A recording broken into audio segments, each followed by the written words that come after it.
오늘 우리에게 주시는 하나님의 말씀은 마가복음 10장 35에서 45절입니다. 마가복음 10장 35에서 45절, 제가 세모록 성서로 봉독해 드립니다. 세베대의 아들들인 야고보와 요한이 예수께 다가와서 말하였다. 선생님, 우리가 요구하는 것은 무엇이든지 해 주시기를 바랍니다. 예수께서 그들에게 대답하셨다. 너희는 내가 너희에게 무엇을 해주기를 바라느냐? 그들이 그에게 대답하였다. 선생님께서 영광을 받으실 때에 하나는 선생님의 오른쪽에, 하나는 선생님의 왼쪽에 앉게 하여 주십시오. 예수께서 그들에게 말씀하셨다. 너희는 너희가 구하는 것이 무엇인지를 모르고 있다. 내가 마시는 잔을 너희가 마실 수 있고 내가 받는 세례를 너희가 받을 수 있느냐? 그에게 말하였다. 할 수 있습니다. 예수께서 그들에게 말씀하셨다. 내가 마시는 잔을 너희가 마시고 내가 받는 세례를 너희가 받을 것이다. 그러나 내 오른쪽과 내 왼쪽에 앉는 그 일은 내가 허락할 수 있는 일이 아니다. 정해놓으신 사람들에게 돌아갈 것이다. 그런데 10 제자가 이것을 듣고 야고보와 요한에게 분개하였다. 그래서 예수께서는 그들을 곁에 불러놓고 그들에게 말씀하셨다. 너희가 아는 대로 이방 사람들을 다스린다고 자처하는 사람들은 백성들을 마구 내리누르고 고관들은 백성들에게 세도를 부린다. 그러나 너희끼리는 그렇게 해서는 안 된다. 너희 가운데 누구든지 위대하게 되고자 하는 사람은 너희를 섬기는 사람이 되어야 하고 너희 가운데 누구든지 으뜸이 되고자 하는 사람은 모든 사람의 종이 되어야 한다. 인자는 섬김을 받으러 온 것이 아니라 섬기러 왔으며 많은 사람을 구원하기 위하여 치를 몸값으로 자기 목숨을 내주러 왔다. 아멘. 할렐루야. 오늘도 주님의 은혜와 평강이 함께 하시기를 간절히 축원합니다. 저는 지난주에 설교 말씀의 서론에서 우리 그리스도인들은 세상 사람들과 달라야 한다는 말씀을 드렸습니다.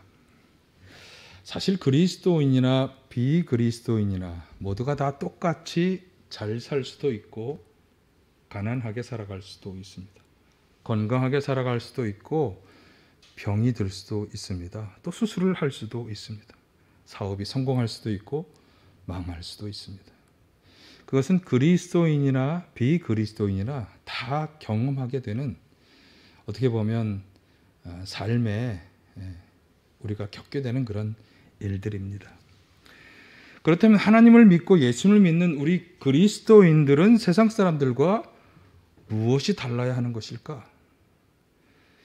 그래서 지난주에 저는 추수감사절을 맞이해서 감사와 관련한 중요한 새로운 관점, 또 다른 관점에 대해서 말씀을 드렸어요. 어떤 경우를 맞이한다 해도 감사해야 한다. 특별히 그 어떤 경우에는 고난과 고통을 당한다 하더라도 감사해야 한다.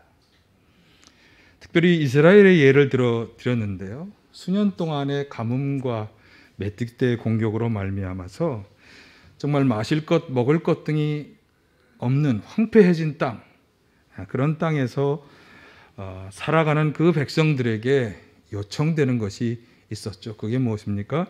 그러한 중에도 하나님이 그들과 함께 하시고 있고 하나님은 참 신이어서 그들에게 미래와 소망을 주시는 분이시다. 이 믿음과 소망을 잃지 않고 인내하면서 오히려 감사할 수 있어야 할 것을 말씀을 드렸어요.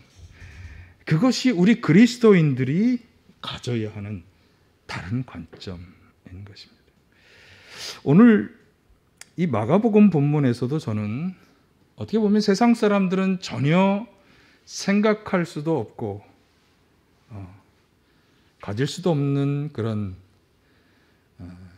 신앙의 어떤 새로운 관점을 말씀드리려고 하는데, 오늘 본문에서 먼저 눈에 띄게 보는 것은 예수님과 제자들 사이의 간극입니다. 차이. 예수님과 제자들이 얼마나 생각하는 것에 있어서 차이가 나는지 하는 것을 보면서, 아까 앞에서 말씀드린 것처럼 세상 사람들과 우리가 얼마나 많이 차이가 나는지 하는 것을 이제 생각하게 되었는데, 사실 35절부터 본문을 시작했지만 이 마가복음 본문의 이야기는 32절의 말씀을 전제로 한 것입니다. 그래서 33, 34절에 보면 예수님께서 제자들에게 자신에게 어떤 일이 닥쳐올 것이냐 하는 것을 예언하셨어요. 한번 보실까요? 보아라, 우리는 예루살렘으로 올라가고 있다. 인자가 대제사장들과 율법학자들에게 넘어갈 것이다. 여기 인자는 예수님을 가리키는 말이에요. 그들은 인자에게 사형을 선고하고 이방 사람들에게 넘겨줄 것이다. 그리고 이방 사람들은 인자를 조롱하고 침뱉고 채찍질하고 죽일 것이다. 그러나 그는 사흘 후에 살아날 것이다.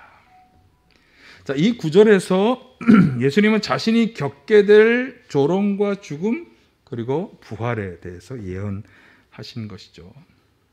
사실 성경에 보면 이 예수님의 고난과 죽음 그리고 부활에 대한 이 예언의 말씀은 3차례 나오죠. 그 중에 이제 마가복음이 여기서 말씀하고 있는 것인데, 자, 그런데 이런 말씀을 하시는 예수님에 비해서 35절 이하 오늘 본문에 등장하는 주요 인물이라고 하는 이 야고보와 요한은 예수님의 말씀과는 좀 다른, 아니 좀이 아니라 전혀 다른 엉뚱한 이야기를 하고 있어요. 자, 어떤 이야기를 하는가 하면 37절을 한번 보실까요? 선생님께서 영광을 받으실 때 하나는 선생님의 오른쪽에 하나는 선생님의 왼쪽에 앉게 해주십시오. 아주 분명하죠. 그들은 예수님께서 영광을 받으실 것을 이야기하고 있고 그때 왼쪽 오른쪽에 앉게 해달라는 것입니다. 자, 예수님의 말씀의 주요 요지는 무엇이었습니까? 내가 이제 고통과 고난을 당하고 죽임을 당할 거야. 그런데 지금 그런 예수님에게 이 야고보와 요한은 예수님이 영광을 받으실 것만을 생각하고 있어요. 그리고 그때 자신이 예수님 가까이에 있는 자리를 차지하게 해달라는 그런 요청을 하고 있는 것입니다. 정말 예수님과 제자들이 서로 엄청나게 다른 생각을 하고 있지 않습니까? 여기 야고보와 요한이 요구하는 오른쪽 왼쪽의 자리는 무엇입니까? 우리가 흔히 누군가의 오른팔이다 왼팔이다라고 하는 그 표현을 말하는 거예요. 가장 측근의 자리이면서 어떻게 보면 1인 지하 만인 지상의 자리, 그것을 이 형제가 차지하게 해달라, 그런 요구인 것이죠. 그러니까 예수님께서 이 대화를 하시면서 가지고 있는 마음과 상관없이 그들은 예수님을 통해서 자신들이 얻을 이익에 대해서 이야기하고 어떤 요청을 하고 있는 것입니다. 이들이 염두에 두고 있는 게 무엇일까요? 예수님의 정치적인 성공입니다. 예수님께서 이스라엘 땅에서 지금 이스라엘을 압제하고 있는 로마의 군인들을 다 몰아내고 그리고 이 나라를 해방시킨 후에 얻게 되는 정치적인 성공, 영광의 때, 그것을 염두에 두면서 그때 바로 그 1인 지하 만인 지상의 자리, 그 자리를 자기 형제들에게 달라, 그렇게 요청하고 있는 것입니다.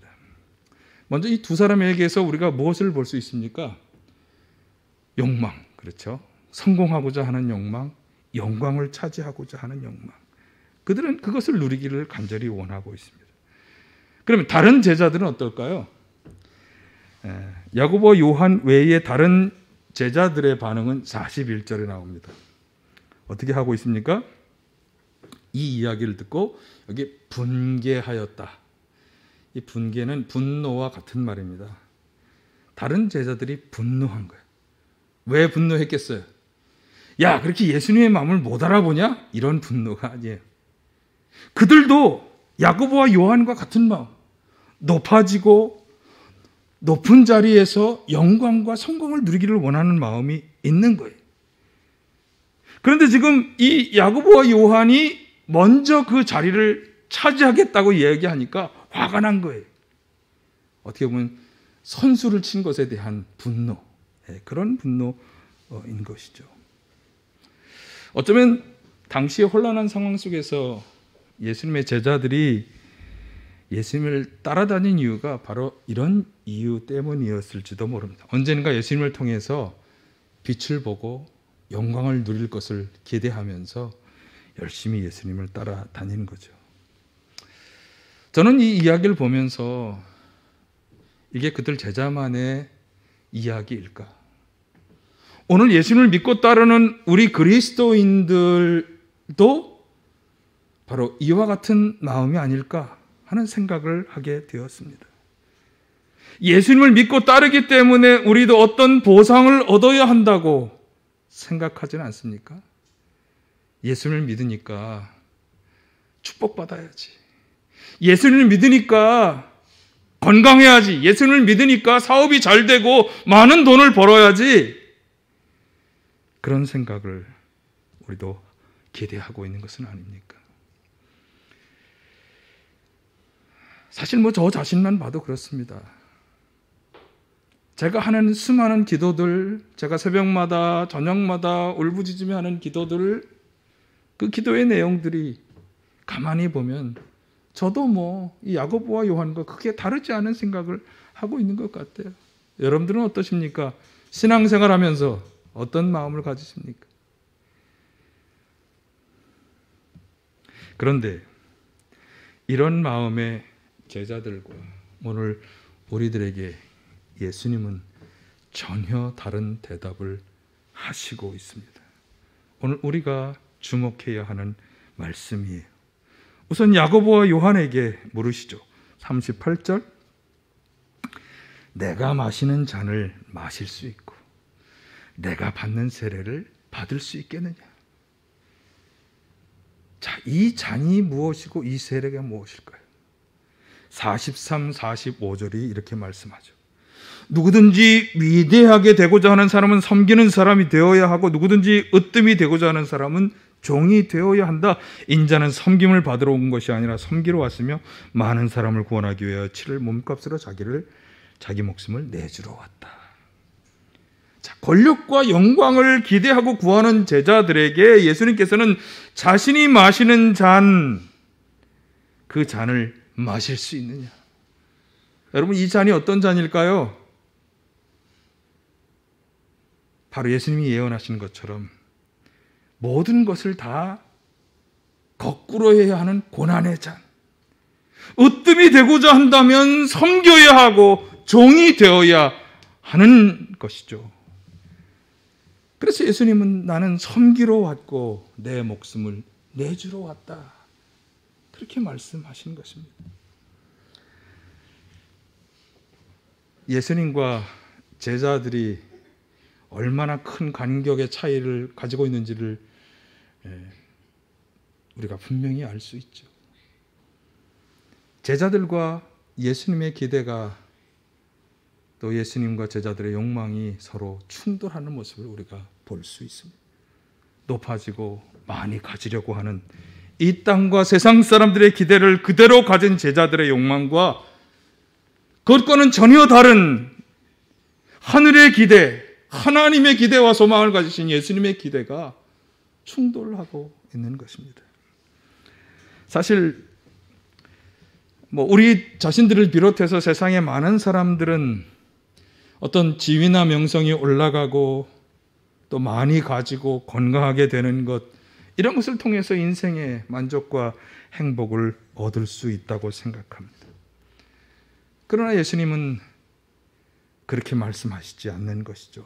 정반대의 길을, 정말 행복과 진짜 만족은 그렇게 해서 얻어지는 것이 아니고 오히려 섬기는 것으로, 내어주는 것으로, 희생하는 것으로 얻을 수 있다고 하는 것을 말씀하고 있는 것입니다. 이 이야기는 정말 참 우리를 곤혹스럽게 만듭니다. 우리 주변의 사람들이 대부분 다 그러한 세상적 기대와 만족을 추구하며 살아가고 있기 때문에 그러한 중에서 살아가는 우리가 지금 예수님께서 제시하는 것과 정반대의 삶을 살아가야 하기 때문에 참 우리를 곤혹스럽게 만듭니다. 그래서 예수님을 참으로 믿고 따르는 제자로 살아간다고 하는 것은 쉬운 일이 아닙니다. 고통과 고난의 삶이 될 수 있습니다. 예수님을 믿기 때문에 다 없어지는 것을 경험할 수 있고 핍박과 박해를 받을 수도 있는 것이고 조롱과 멸시를 당할 수도 있는 것입니다. 어떻습니까? 그래도 여전히 예수님의 제자로서 살아가기를 원하십니까? 그렇게 되시기를 간절히 축원합니다. 여기 우리가 좀 깊이 생각해 보아야 하는 아주 중요한 문제가 있습니다. 왜 예수님께서는 이런 고통과 고난을 당하셨으며 우리는 왜 예수님과 같이 그 고통과 고난의 길을 걸어가야 하는 것일까? 오늘 본문 45절을 다시 보시면 인자는 섬김을 받으러 온 것이 아니라 섬기러 왔으며, 지금까지 그 말씀이죠. 많은 사람을 구원하기 위하여 치를 몸값으로 자기 목숨을 내주러 왔다. 이것이 사실은 예수님께서 고난과 고통을 자초하신 가장 중요한 이유가 될 것입니다. 예수님은 많은 사람을 구원하기 위해서 자기 몸으로 대신 값을 치르셨다. 그렇게 말씀하고 있습니다. 중요한 얘기입니다. 자, 이것에 대해서 우리가 좀 더 쉽게 이해하기 위해서는 베드로전서 2장 24절에 도움을 받아야 하는데요. 이렇게 말씀하죠. 자, 우리 같이 한번 보실까요? 그는 우리 죄를 자기의 몸에 몸소 지시고서 나무 위에 달리셨습니다. 그것은 우리가 죄에는 죽고 의에는 살게 하시려는 것이었습니다. 그가 매를 맞아 상함으로 여러분이 나음을 얻었습니다. 예수님께서 나무는 십자가죠. 십자가에 달려 죽으신 것이 무엇 때문이냐? 우리 죄를 자기 몸에 대신 짊어지시기 위해서였다. 왜 우리의 죄를 그분이 짊어지셔야만 했을까요? 사실 죄에는 거기에 상응하는 징벌이 따라옵니다. 제가 인용하지는 않았습니다만 하나님은 죄에 합당하게 보응하시는 분이시다. 그렇게 이야기하죠. 왜냐하면 그분은 공의롭고 정의로우신 분이기 때문에. 그래서 우리는 우리가 삶을 살면서 짓는 그 죄에 합당한 징벌을 받아야 하는데 우리가 짊어져야 할 그 죄의 징벌을 누가? 예수님께서 대신 짊어지셨다는 거예요. 무엇으로? 십자가로. 그래서 여기 우리를 구원하기 위해 자신의 목숨으로 몸값을 치르셨다라고 말씀한 것입니다. 자, 이사야 53은 이것을 아주 리얼하게 이렇게 설명하고 있습니다. 53장 5, 6절인데요. 같이 보실까요? 그가 찔린 것은 우리의 허물 때문이고 그가 상처를 받은 것은 우리의 약함 때문이다. 그가 징계를 받음으로써 우리가 평화를 누리고 그가 매를 맞음으로써 우리의 병이 나았다. 우리는 모두 양처럼 길을 잃고 각기 제 갈 길로 흩어졌으나 주님께서 우리 모두의 죄악을 그에게 지우셨다. 예. 이 구절은 이사야서에서 고난받는 종에 대해서 설명하는 아주 대표적인 구절인데요. 이 종은 바로 예수님을 예언하고 있다고 신학자들이 이야기하죠. 이 종이 백성을 대신해서 고난과 고통과 징계를 당하였다고 하는 거예요. 아무 죄도 없지만 백성들의 허물과 악을 대신하여 짊어지고 찔리고 상하고 고통을 당하고 매를 맞았다는 거죠. 이게 바로 오늘 마가복음 본문에서 설명한 그 설명이잖아요. 예수님께서는 고난을 당해야 할 아무런 이유가 없음에도 불구하고 백성들을 대신해서 십자가의 고통과 고난을 당하신 것이고요. 그 결과 죄를 지어 징계를 받아야 할 마땅한 죄인인 우리들이 평화를 누리고 의롭게 되고 그리고 죽음이 아니라 다시 살아나는 그런 놀라운 하나님의 구원 역사에 들어갈 수 있게 된 것입니다. 이 하나님의 뜻을 잘 설명하는 구절이 이사야 53장 10절에서 12절에 한번 이 과정을 어떻게 설명하고 있는지 다시 한번 보겠습니다. 좀 길지만 주님께서 그를 상하게 하고자 하셨다. 주님께서 그를 병들게 하셨다. 그가 그의 영혼을 속건제물로 여기면 그는 자손을 볼 것이며 오래오래 살 것이다. 주님께서 세우신 뜻을 그가 이루어 드릴 것이다. 고난을 당하고 난 뒤에 그는 생명의 빛을 보고 만족할 것이다. 나의 의로운 종이 자기의 지식으로 많은 사람을 의롭게 할 것이다. 그는 다른 사람들이 받아야 할 형벌을 자기가 짊어질 것이다. 그러므로 나는 그가 존귀한 자들과 함께 자기 몫을 차지하게 하며 강한 자들과 함께 전리품을 나누게 하겠다. 그는 죽는 데까지 자기의 영혼을 서슴없이 내맡기고 남들이 죄인처럼 여기는 것도 마다하지 않았다. 그는 많은 사람의 죄를 대신 짊어졌고 죄를 지은 사람들을 살리려고 중재에 나선 것이다. 아멘.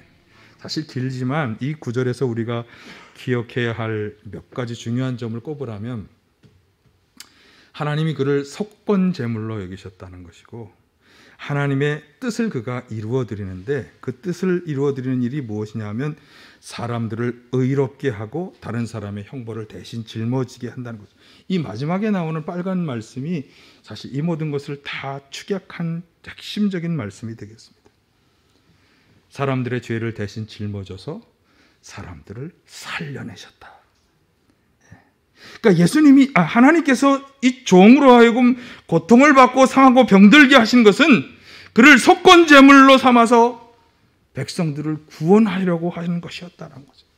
이 종을 통해서 죄인이었던 사람들을 의로운 사람으로 만들고 대신 형벌을 받음으로 죄를 지은 많은 사람을 다시 살려내려 하셨다.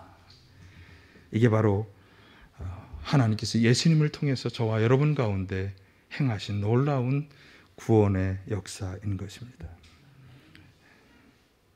자, 그렇다면 하나님께서는 그러면 그 종을 그렇게 고통과 고난 가운데, 죽음 가운데 그냥 내버려 두셨을까? 방금 읽었던 구절 중에 12절 상반절은 이렇게 말씀하고 있죠. 그러므로 나는 그가 존귀한 자들과 함께 자기 몫을 차지하게 하며 강한 자들과 함께 전리품을 나누게 하겠다. 이게 하나님의 설명이죠. 그러니까 하나님께서는 그 종을 그렇게 고통과 고난과 죽음을 당하게 하셨지만, 그렇지만 결국은 그는 존귀한 자들이 받아야 그 몫을 받게 하신다는 거고, 강한 자, 전쟁에서 승리한 자들이 얻는 전리품을 그도 받게 할 것이다. 결국 여러분, 예수님께서도 고난과 죽음으로 끝나지 않으셨잖아요. 그분이 그렇게 고난과 고통을 당하심으로써 하나님은 놀라운 일을 그에게 보상으로 주셨어요. 자, 빌립보서 2장 5절에서 11절을 한번 보실까요? 여러분 안에 이 마음을 품으십시오. 그것은 곧 그리스도 예수의 마음이기도 합니다. 그는 하나님의 모습을 지니셨으나 하나님과 동등함을 당연하게 생각하지 않으시고 오히려 자기를 비워서 종의 모습을 취하시고 사람과 같이 되셨습니다. 그는 사람의 모양으로 나타나셔서 자기를 낮추시고 죽기까지 순종하셨으니 곧 십자가에 죽기까지 하셨습니다. 자, 여기까지. 그 다음 그러므로부터 시작. 그러므로 하나님께서는 그를 지극히 높이시고 모든 이름 위에 뛰어난 이름을 그에게 주셨습니다. 그리하여 하늘과 땅 위와 땅 아래에 있는 모든 것들이 예수 이름 앞에 무릎을 꿇고 모두가 예수 그리스도는 주님이시라고 고백하여 하나님 아버지께 영광을 돌리게 하셨습니다. 아멘. 하나님께서는 예수 그리스도를, 그렇게 당신에게 순종하는 그를 고난과 십자가의 죽음을 당하게 하셨지만, 그러나 오히려 그를 지극히 높여주셨다. 이 높여주셨다는 말의 함의는 이런 것입니다. 부활의 영광을 얻으시게 하셨고, 죽음을 이기는 부활의 영광을 얻게 하셨고, 하나님 보좌 우편에 앉게 하셨으며 모든 만물의 주님이 되는 그런 은혜를 그에게 베풀어 주셨다라고 하는 거죠. 이것이 하나님이 고난과 고통을 당한 예수님께, 그리고 오늘 우리들에게 장차 행하여 주실 일이라고 하는 것이죠. 이 믿음으로 살아가야 할 줄로 믿습니다. 자, 그러나 오늘 본문에서 이제 우리가 마지막으로 주목해야 할 말씀이 있습니다. 이사야 53장 11절 말씀. 고난을 당하고 난 뒤에 그는 생명의 빛을 보고 만족할 것이다. 자, 여기만 보겠습니다. 사실 이 구절은 해석이 굉장히 중요한 구절입니다. 그러니까 그가 다른 사람의 형벌을 대신 짊어지고 고난을 당하여도 그 뒤에 그는 참 만족을 얻게 되는데, 무엇을 통해서? 생명의 빛을 보고.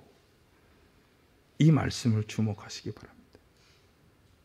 자기가 다시 살아날 것에 대한 생명의 빛을 본다는 말씀이 아니고요, 자기가 대신 죽음으로 다른 사람의 생명을 살려내는 그 생명의 빛, 바로 그것을 함축적으로 의미하는 것입니다.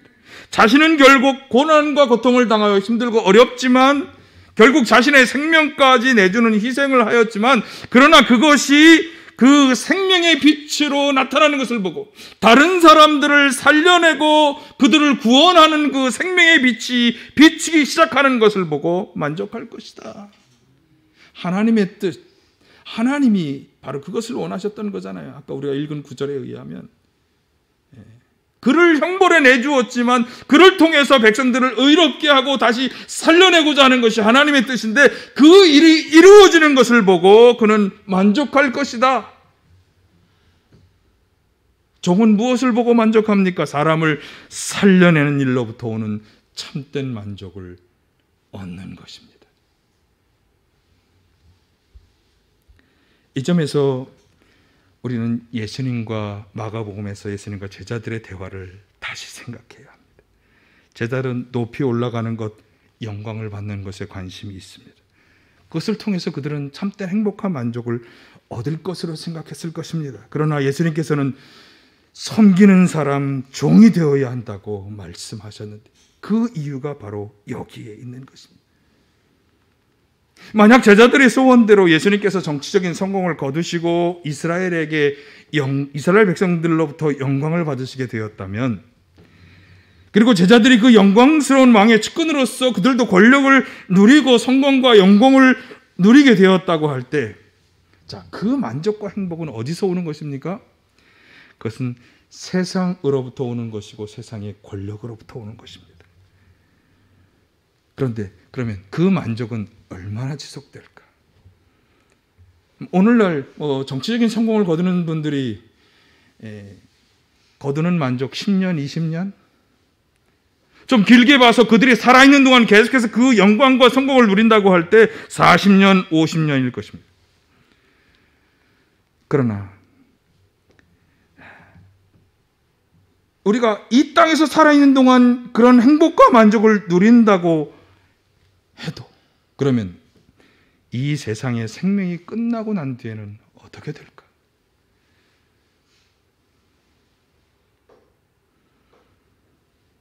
우리가 알아야 하는 것은 이 땅에서의 삶으로 모든 것이 끝나는 것이 아니라고 하는 사실입니다. 이 땅에서 겪는 고통과 죽음으로 끝나는 것이 아니고, 이 땅에서 누리는 성공과 행복과 영광으로 끝나는 것도 아닙니다. 그러면 이 땅이 끝난 그 뒤에는 무엇이 있는 것입니까? 하나님의 심판이 있는 것이고, 하나님과 함께 해야 할 영원한 나라가 우리를 기다리고 있는 것입니다. 아니면 하나님의 저주를 받아 영원한 지옥의 불 속으로 들어가는 그런 안타까운 결과도 우리 앞에 놓여져 있는 것입니다. 이 세상에서 누리는 만족, 이 세상에서 성공과 영광을 통해 우리가 누리게 되는 만족은 이 세상에 살아있는 동안 누릴 수 있을진 모르지만, 그것은 이 세상이 끝난 이후에 다가올 저 세상에서 참된 만족, 영원한 만족이 결코 될 수는 없는 것입니다. 우리는 이 세상이 주는 것이 아니라 우리를 창조하시고 섭리하시고 돌보시는 하나님과의 관계 속에서 만족을 얻어야 하는 존재입니다. 왜? 그분의 영을 따라 창조된, 하나님의 형상을 따라 창조된 존재이기 때문에. 영이신 하나님의 영을 받아 창조된 우리 인간을 근본적으로 만족하게 하는 것은 육신이나 이 세상의 것들이 아니라 하나님으로부터 오는 만족일 수밖에 없는 것입니다. 디모데전서 2장 4절은 하나님이 가장 원하시는 것이 무엇인지를 이렇게 설명하죠. 하나님께서는 모든 사람이 구원을 얻고 진리를 알게 되기를 원하신다. 사람들이 사람들을 살려내고 구원을 얻는 일이야말로 하나님의 소원을 이루는 일이죠. 하나님께서 가장 만족하시고 기뻐하시는 일이 되는 것이고요. 따라서 우리에게도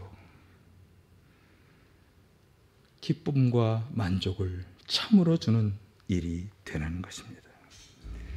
당장 우리 눈에 보이는 것은 이 세상이며 세상이 주는 만족, 그런 것이 마치 영원한 만족이 될 것처럼 여겨집니다. 하지만 영이신 하나님의 영을 받은 우리를 참으로 만족하게 하는 것은 우리를 창조하신 그 하나님과 함께할 때 우리에게 주어지는 것입니다.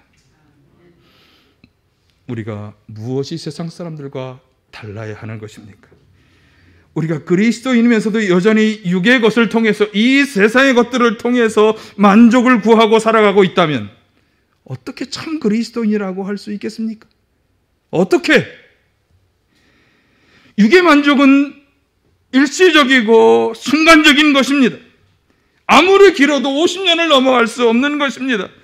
거기에서는 결코 참된 행복과 만족이 주어지는 것이 아닙니다. 왜? 우리는 하나님의 영을 닮은, 그분의 형상을 닮아 창조된 존재이기 때문에.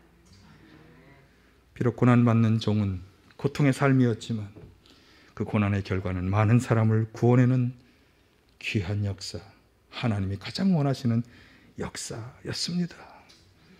여러분, 참 만족은 이 세상에서 우리가 잘되고 행복하고 영광을 받는 것에 있지 않다는 이 예수님의 말씀. 오히려 낮아지고 섬기고 종이 되어 사람들을 살려내고 구원하는 것으로부터 참된 만족이 주어진다고 하는 이 사실을 잊지 마시기를 간절히 축원합니다.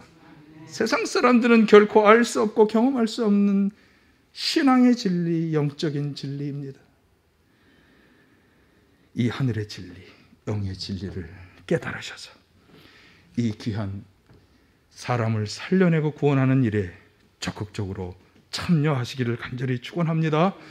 그래서 그리스도인들이 참으로 누려야 하는 참 만족을 누리며 살아가게 되시기를 간절히 축원합니다. 세상 속에 살면서